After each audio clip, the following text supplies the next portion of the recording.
Yes, sir.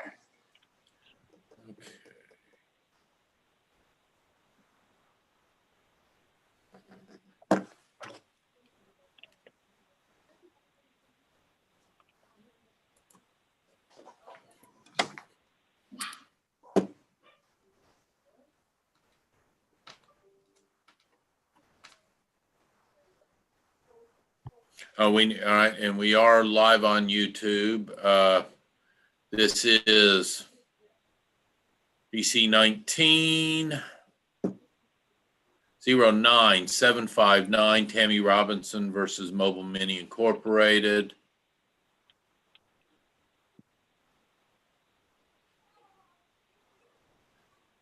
And others. Council, we are conducting this proceeding remotely, but it is a formal proceeding in the 95th District Court. It is being conducted in accordance with the statutes and the Constitution of the state of Texas, including the open courts provision of the Texas Constitution. Today, I am not on the bench. I am operating remotely, as is everybody else in this proceeding. I issued a public notice to that effect a week ago saying that I would be operating remotely. So our proceedings in the 95th this week are all being broadcast on the court's YouTube channel so that the public has access to the proceeding. It is being broadcast because we are on YouTube and because we are on Zoom. The simple reality is it would not take too much technical expertise for a party to obtain a recording of this proceeding. However, I'm here to advise that recordings of proceedings in the district courts of Texas are not permitted, absent an order from the specific court authorizing the proceeding. Authorizing recording the proceeding. I have not been asked to, nor have I issued an order authorizing recording of this proceeding, and therefore recording of the proceeding is not permitted, and that includes grabbing the video file from either YouTube or Zoom. There's one record and one record only that comes out of this proceeding, and that is a record maintained by the official court reporter of the 95th District Court, Ms. Rouse. Any questions about that? No, Your Honor. No, Your Honor. Then let's have introductions of counsel for the record, starting with Ms. Jobin. Lauren Jobin for the plaintiff, Tammy Robinson. Jason Hughes for the defendants, Mobile Mini One Incorporated, Roderick Robertson, and the other Mobile Mini entities as well. Your Honor, I'm Kelly Gibbons. I'm sorry. That's all right. And Ms. Gibbons, please. Yes, sir. I'm Kelly Gibbons. I'm also here on behalf of the plaintiff, Tammy Robinson. All right. First matter is we set something at 8:45 today from the last hearing involving the motions to strike, and it's my understanding that counsel had worked out an agreement, and unless there's something the the court needs to do further on that, then I'm simply going to go to the motions for summary judgment. And included within that, and I'll hear argument on continuing the motions for summary judgment. But I want to hear that as part of the motion, because I'm going to make that decision whether or not to continue one or more of the summary judgment proceedings as part of the argument on the motions themselves. Am I correct on the motions to strike? Yes, Your Honor. Right. And Ms. Jobin, that was a yes. I'm not sure you came through. Yeah, yes, Your Honor. Very good.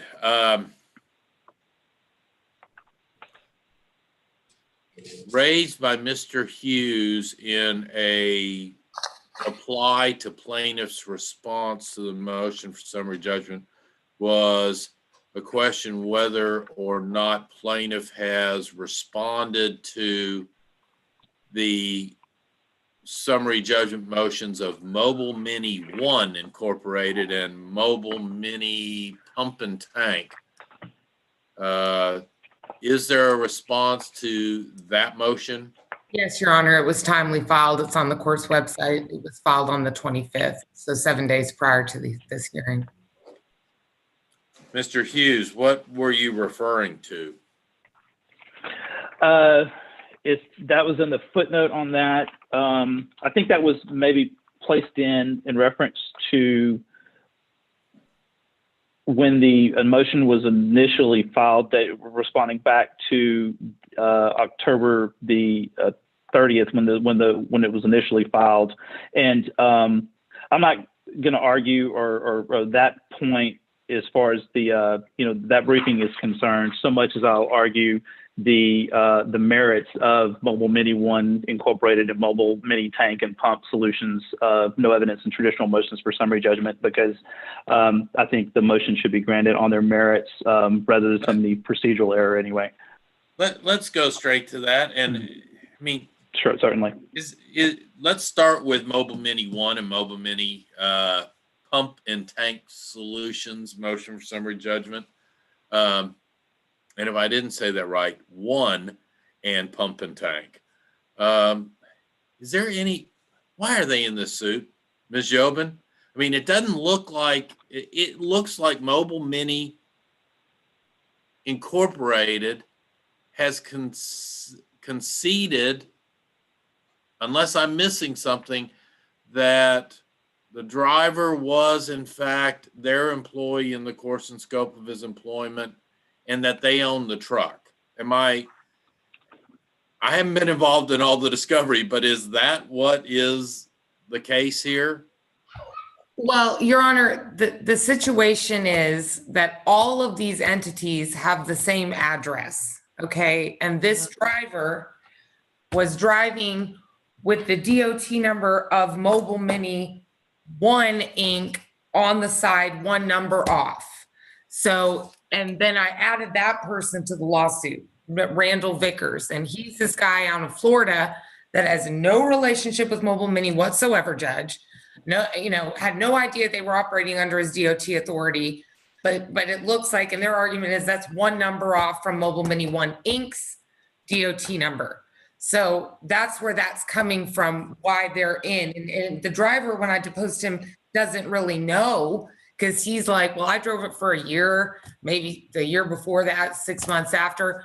I don't know why that DOT number was on there. So I'm assuming the only person that would know anything about that is Sean Krilloff, who's all over Safer in the FOIA documents. And I just want to be able to ask him those questions. And in the event that he says, yeah, he worked for us, he's never worked for any of the other entities, because the driver didn't know, Judge. He didn't really seem to have any awareness other than what they're producing, that if Sean Krilloff says on December 16th, he never worked for anybody but us, there's no involvement, then at which point I'd be happy to let them out. But I think that I'm entitled to ask those questions because I haven't been able to really get any answers directly from the driver, because he seems to be unaware, and his deposition was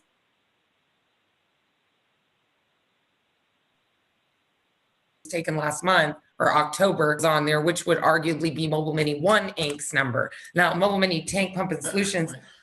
But it wasn't Mobile Mini Ones. It wasn't Mobile Mini Ones. It was the guy in Florida's. Right, but has Mobile Mini Incorporated admitted that Mr. Robertson was their employee and was acting in the course and scope of the employment? Mr. Hughes?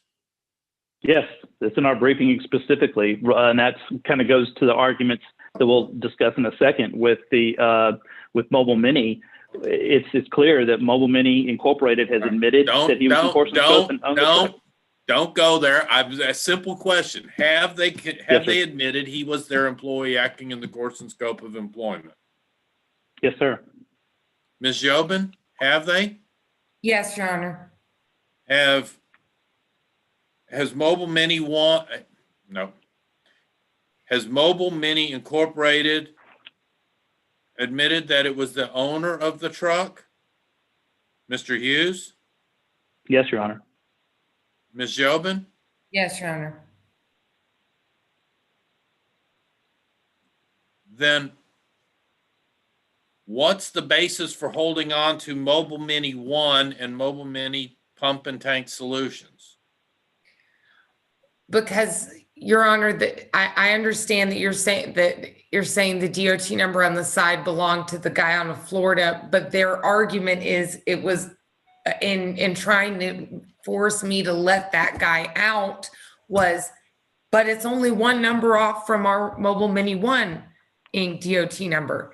Only one number off. So they're by their own admission saying, instead of 10046, whenever it was one number off, they're saying we fixed it to make it be Mobile Mini 1 Inc., which would necessarily imply he's operating under the DOT authority of Mobile Mini 1 Inc. Now, Mobile Mini Tank Pump and Solutions, I'd be willing to concede to let them out. I mean, but I think I'm entitled to at least ask those questions of the corporate representative, because arguably he's probably going to be the one with the most knowledge of why that number was on there. Because if you can't, what's good for the goose is good for the gander. You can't say, oh, this is one number off from the entity, we want you to let us out. But it's not our fault. That's what I'm understanding. What does the DOT number matter to this lawsuit? It's the Federal Motor Carriers Authority that he's operating under, which would necessarily imply that's where violations are being, anytime he's been driving it in an unsafe manner, that would all fall under that DOT number. What does it have to do with the corporate entity's responsibility for his actions? To ensure that he's operating his tractor trailer and commercial vehicles safely on Texas roadways, in order to ensure that he does not cause collisions that result in injuries to other drivers on the road, to ensure he's following the Texas Transportation Code and that he's complying with the restrictions and requirements on his commercial driver's license. But again, what does that have to do with the causation of this accident and who's liable for this accident?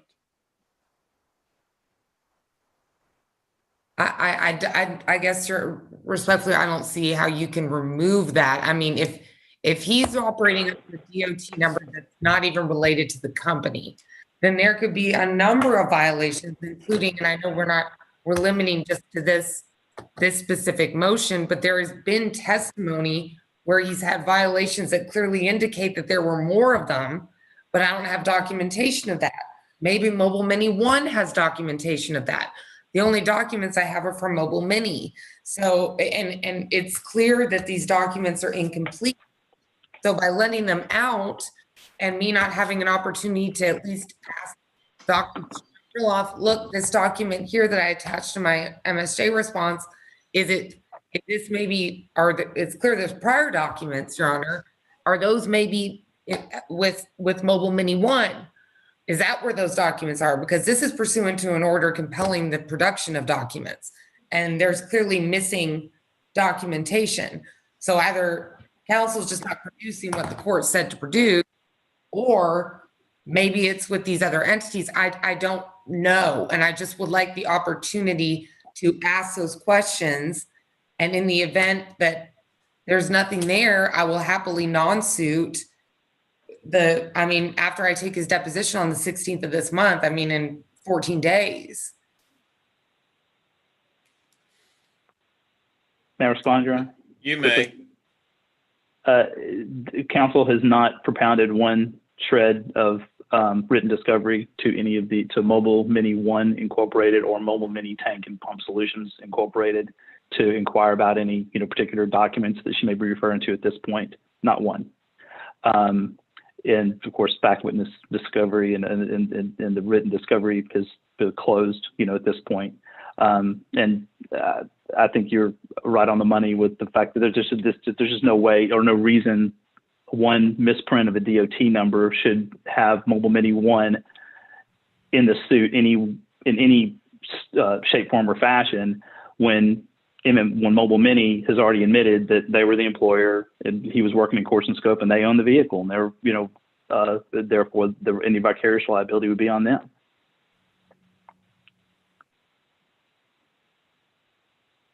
Okay.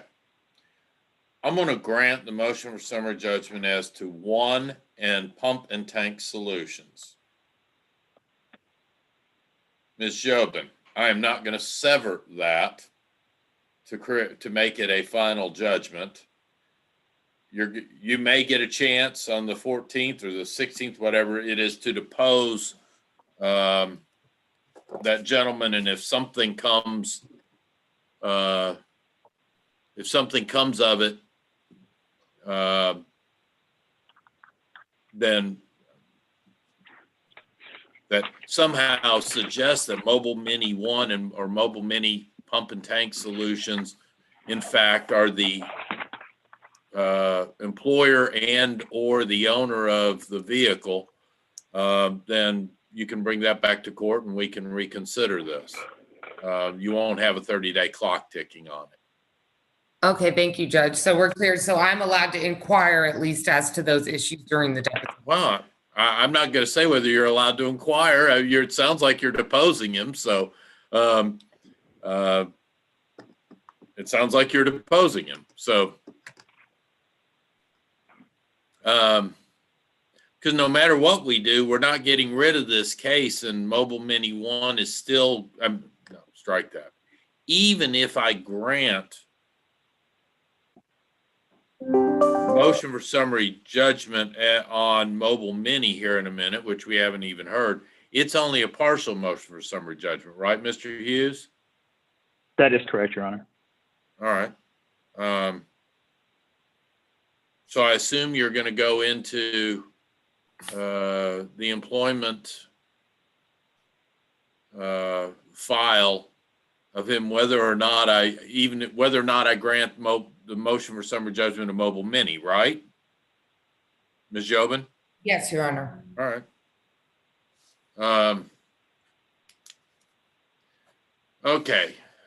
Ms. Gibbons told me before you got on line, Mr. Hughes, that she has a screenshot of a case out of Houston that she wants to show me that goes as to the Mobile Mini motion for summary judgment.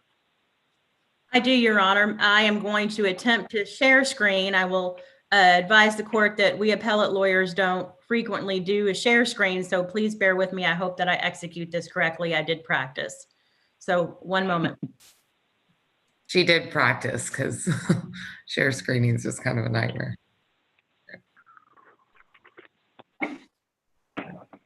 Motion for summary judgment.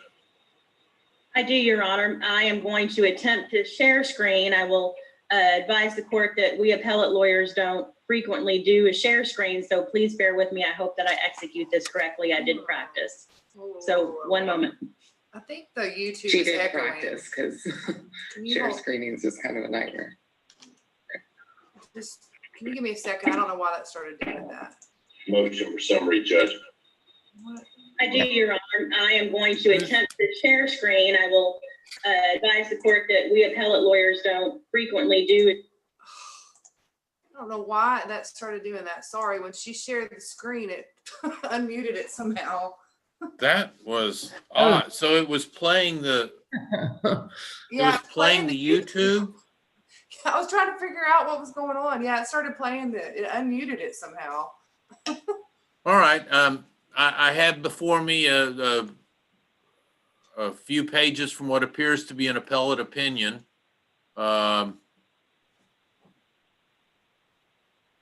Yes, Your Honor. I can continue if you'd like. Okay, please. This is a case out of the First District of Houston where they considered whether the court erred in denying a request for continuance in relation to a motion for summary judgment. And the court ultimately did hold that it was an abuse of discretion to deny the motion for continuance under the facts of that case. The plaintiff was entitled to the right to engage in meaningful discovery of the defendant in the case. And the court noted that it had held that the trial court abuses its discretion where from the denial of a continuance prevents a party from engaging in meaningful discovery and forecloses a plaintiff's case. and specifically, I believe that this case is particularly on point because with this case, as is the situation in the case at hand, the parties had agreed for a deposition to be taken, and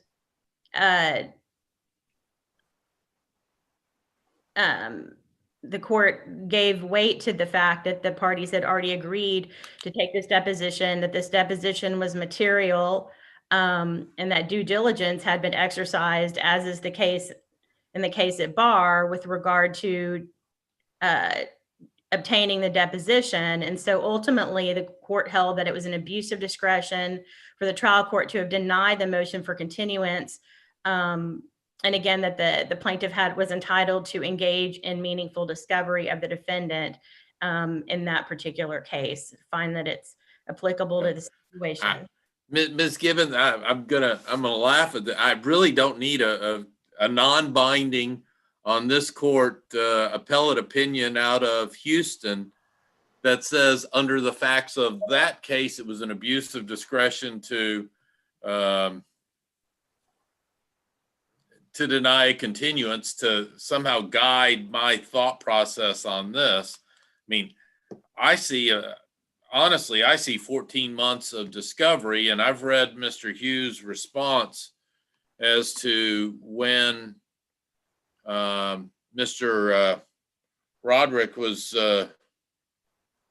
first identified as Mobile Mini's employee and who owned the truck. We're going back 12 months or 14 months ago, I believe it was. So, I mean, I consider that there's nothing controversial or surprising in the highlighted portions of what you screen shared there. It would be an abuse of discretion if I were to not give you sufficient time to discover the facts necessary on your cause of action.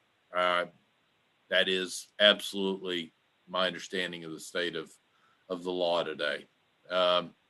My question is, Ms. Jobin, what do you expect to obtain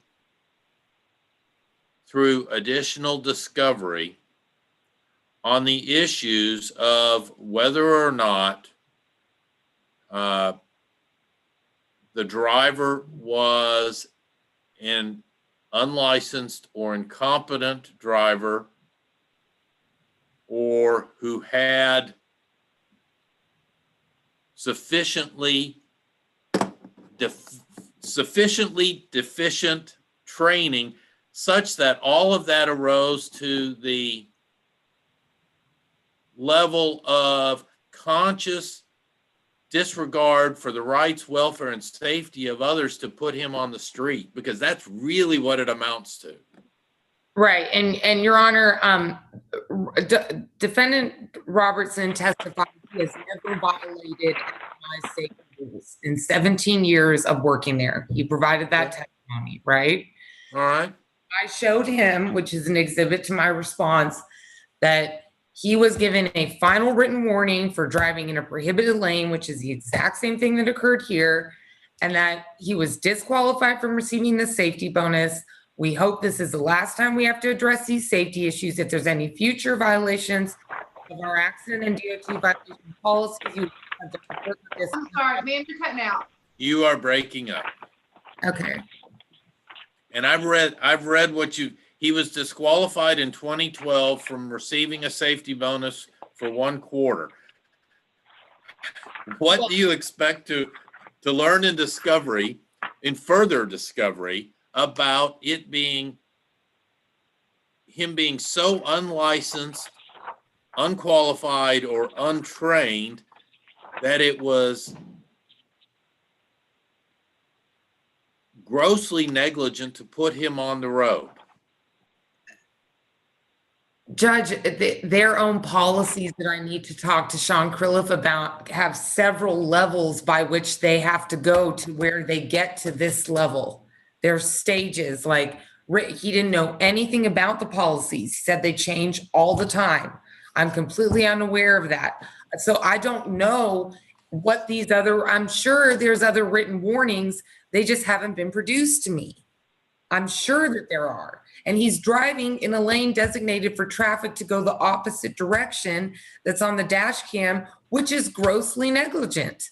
It's grossly negligent to drive. I mean, I don't. But whether or not his driving on that occasion was grossly negligent may go to whether or not you get a jury question on him being grossly negligent. That doesn't impute to the employer. So the question again is, what will further discovery show, reasonably show, that demonstrates that he was so unlicensed, so incompetent, or so untrained that it is conscious disregard to the rights, welfare, and safety of others to put him on the street? Your Honor, I can't answer that question because I haven't been able to depose a corporate rep. I do not know what he knows, and the driver did not know what the policies were, and he wasn't able to provide that information Now, to me. the policy, now, to be fair, the policy you're talking about that he didn't know about was the reporting of this accident. It wasn't that he had to drive safely. It was he didn't know how to. If I've read your response correctly, he didn't properly report the accident after the accident happened, right? No, he properly reported it. They didn't properly report it. He called them. They didn't enforce their own policies. The company didn't do what they were supposed to do, not him. But all right, how does any of that go to causation of this accident? Because if the company themselves are not properly following their own procedures and policies and reporting and timely reporting and documenting collisions, then how are they going to be able to do any kind of steps to ensure that this same kind of thing doesn't happen again? I mean, that's the whole point. That's the whole purpose of why you have to document things and report them if they're preventable accidents or whether they're not. And if they're saying, well, we're not going to fill out our own policies, not important to us, then that's not supervising him or training him. They're not doing that. So that's relevant, and it's more than a scintilla of evidence to withstand an MSJ on that and allow me to inquire on those questions as to the corporate representative who would be the person with the most knowledge of that information. I might agree with you if we were talking about ordinary negligence, but the Rozelle rule, and I think you've conceded it in your response, the Rozelle rule is pretty clear that if you've got him on vicarious, you don't get to take a second liability bite at him on entrustment, training, and the like. Now, you've raised the point that the Rozelle rule doesn't apply to gross negligence, but therefore you've got to establish not just that he was untrained, unsupervised, unlicensed, or incompetent, but that he was so unlicensed, so incompetent, so untrained, so unsupervised that it rose to the conscious disregard to the rights, welfare, and safety of others on the road in order to get there. Do you understand the distinction that I'm drawing based on your brief? Yes, Your Honor. All right, Mr. Hughes. I completely agree with what you're saying, Your Honor. And I think you hit the nail on the head as far as what the crux of the motions for summary judgment are. This is a partial motion for summary judgment. We're not asking the court to dismiss all of the claims and causes of action against MMI. We've shown the court, the evidence is clear that he was working in the course and scope of his employment. Vicarious liability applies. That's the issue. It's a simple negligence case against Mr. Robertson, and with that, flowing through that, the vicarious liability of MMI in relation to that negligence, and that's all that should proceed to trial for the jury. At this point,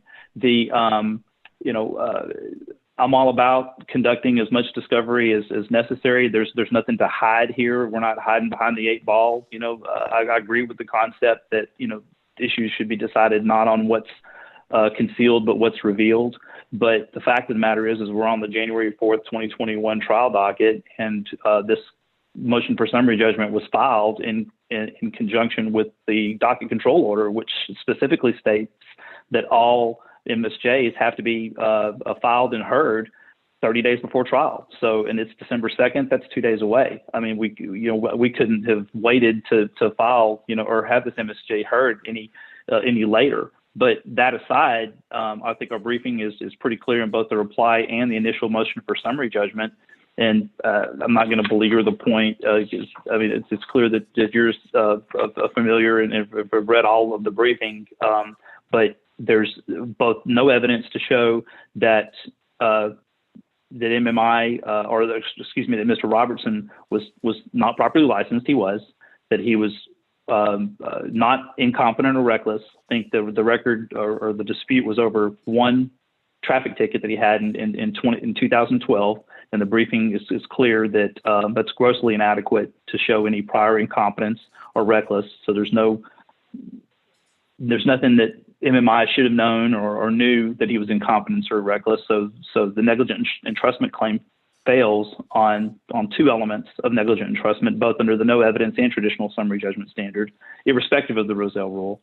And additionally, the summary judgment evidence clearly proves that he was properly trained, licensed, he was properly supervised, and in both the evidence that we've shown in not only his testimony, but his driver qualification file and the evidence that was on file to show that he was properly trained. There's nothing to indicate. And then even as you referred to earlier in plaintiff's response, the complaint is post-accident compliance with training that has no causal nexus or connection to the accident. And I'd point out that it was a little bit different for this particular case, that the plaintiff actually was on the phone and talked to MMI and the supervisor on Mr. Robertson's phone, is my understanding, after the accident happened. So they got a lot of information from her directly that would have been placed in to report, which sort of changed the situation. But regardless, that's irrelevant because it has no causal connection. Anything that happened after the collision has no causal connection to plaintiff's injuries and compensating plaintiff for any injuries that may have been caused by Mr. Robertson or MMI, which would be asked for the jury to determine. This reptilian strategy of trying to punish a company for not abiding by rules, which has no causal connection to any injuries, for Miss Robinson herself, for something that would have happened afterwards, is just completely irrelevant. And there's no evidence, to support that. And gross negligence, I think we very clear that this is not a case that rises to any conscious indifference of Miss Robinson's right, safety, or well-being. And absent any gross negligence, the Roselle rule applies, and this case should be simply limited to just negligence on Mr. Robertson and vicarious liability on the part of MMI. You'll agree, though, won't you, Mr. Hughes, that even the Roselle case said that the negligent entrustment, negligent training, negligent hiring, negligent supervision, those can go to the potential gross negligence of the corporate defendant for whom the driver was working, correct?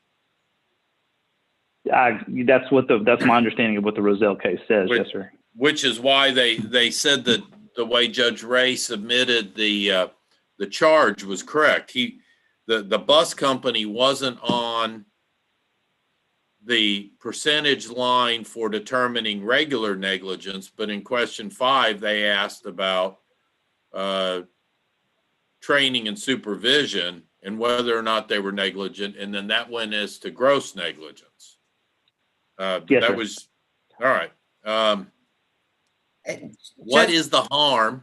What is the harm in delaying this? Oh, let me say this before before I even ask the question. You're not going to jury trial on January the 4th. All right. There, unfortunately, whether I like it or not, I've got an emergency order from the Supreme Court of Texas that basically says no jury trials until February 1, unless they're conducted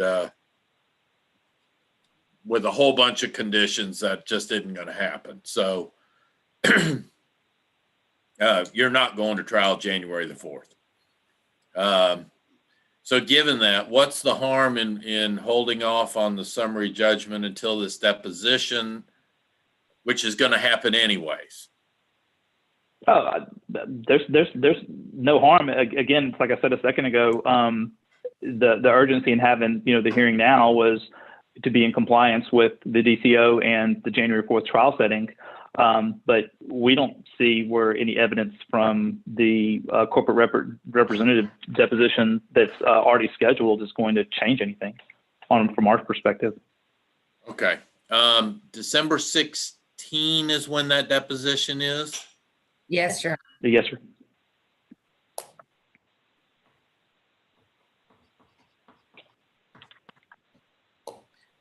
And I believe counsel has also been wanting to take depositions. I got an email actually as recently as yesterday asking for additional depositions. Well, he said those depositions went, and I read his response. They all go to damages. Well, it's yes, medical providers though, Judge, and she's had probably 15, 20 medical providers. That's kind of vague. That could be a lot of or no 2 depositions. I just don't know what, I guess it is to damages, but arguably causation. So I'm not sure. Okay, here's what we're gonna do. I've read this record, and I see an absolute absence. Well, number one, on regular negligence, I think the Roselle rule means there's no. And I've never heard it called the Roselle rule, but since y'all use that, I like that because that case is directly on point. The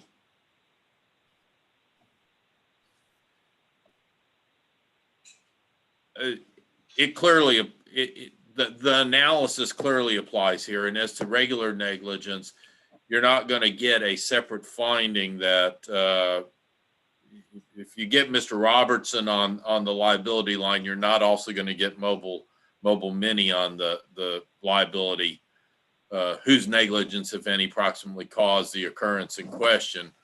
Plaintiff, Robertson, and Mobile Mini, it's not going to happen that way. It's going to be plaintiff and Robertson. And so gross negligence, negligent entrustment and negligent hiring, training, and supervision only goes as to gross negligence. And what I've reviewed, I see an absolute absence of evidence, totally complete, on that there was such absence of care that it rose to the deprivation of a conscious disregard of the rights, welfare, and safety of others. That said, I'm going to give you the chance to take the deposition. If the deposition on the 16th produces something that plaintiff is so convinced it raises the specter of gross negligence in the entrustment, hiring, training, or supervision, I'm going to ask that you advise the court by the 23rd. And I realize you may not have the transcript, so you can advise the court and then we can figure out when we're going to consider it. If you don't advise the court by the 23rd of December, sometime after Christmas, I'm going to grant the summary judgment on the training, supervision, entrustment, and gross negligence. And it will be a partial motion for summary judgment. If you do, then we will reconvene and figure out where we go from there. Okay, Your Honor. And do you want us, I guess we'll file, just a supplemental response by the 23rd? Depending on what you've got, it can be something as simple as Yes. Mr. What's his name? Quillen? Krylov, I think. Mr. Krylov produced 88 pages showing that he had had 107 moving violations that we hid from the, I mean, if you don't have them yet because the transcript, so you can put that in writing to the court on or before the 23rd after the deposition. And Judge, real quick, while we're talking about that, we served a depo notice with a subpoena ducis tecum attached with requiring the witness to bring some documents with him. And despite counsel agreeing to allow this deposition to occur, along with them requesting depositions, they quashed that, saying he's not going to produce anything with them at the depot because discovery is closed. So I don't really understand that position since the trial setting is moved and we're agreeing to conduct depositions out the discovery. I just want to be clear because if he shows up with nothing, then it might not allow me to depose him as easily. Well, he's not showing, at the start, he's not showing up with nothing. He's showing up with 200 and, 36 pages of a driver qualification file and employment file, I assume, because you've already got it. I assume you've got it. I've got it. But Mr. Hughes, what do you say about that? The position on that was that by the time the subpoena was served to the corporate rep, as you know, a subpoena to produce documents to a corporate rep is the same thing as a request for production of documents. And since the discovery deadline had already closed, we had objected to the subpoena for producing additional documents. We can take a look at the subpoena and see if there's anything. I mean, if that's something that you're, since everything's going to be continued due to the delayed trial setting, we can look at the subpoena and see if there's anything that needs to be produced that hasn't already been produced in response to request for production anyway. Well, Work that out. I mean, very simple. Work that out. This relevance on this is pretty clear, or it's or lack of relevance is pretty clear, and there's no reason to hold off because of the discovery deadline. So, yes, sir. Okay. And I don't mean to. Never mind. I'll let y'all work that out, and I'm available if you need to have some further guidance on that. All right. Any idea about a new trial setting? Is that something we just need to get with the coordinator for to try to schedule something for after February 1st, or will the court notify us when it wants to reschedule the case? Either way, if you want to come to an agreement on a trial setting,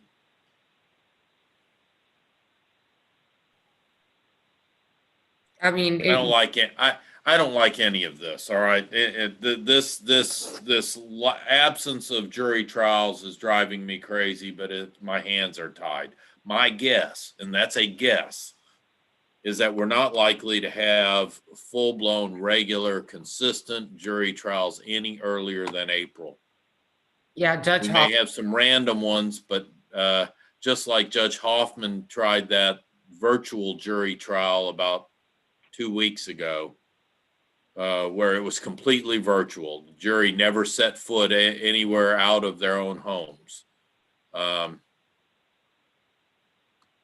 if you want to agree to a date on or after April, you've got a fighting chance, or we'll send out a new date. The reality is Judge Purdy takes over the bench on January the 4th, and I'm not trying to destroy her or command her docket. So, Ms. Gilbert. I would probably rather wait, Jason, and let her make that determination because it's her first, she's taking over. I mean, also, fair enough. I'm not looking at my calendar, but I know it's a fiasco next year with jury trials. I'd probably have, I mean, it's just, Judge Hoffman. I'm in the same boat. I understand. I was asked by a subsidiary of the Texas lawyer about this.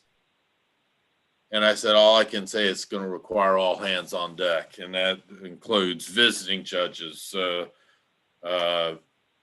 associate judges, everybody on earth's going to have to be, we're going to have to be sticking juries in every nook and cranny of this courthouse to catch up once we get open again.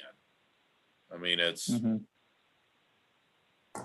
and I'm hoping I'm on one of those other benches that, yeah, we'll see after January so too. 1. So, Hope all so right. too. Good luck to you, Your Honor. Report to me by the 23rd.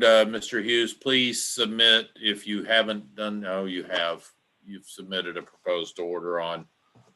The other MMIND, yes, sir.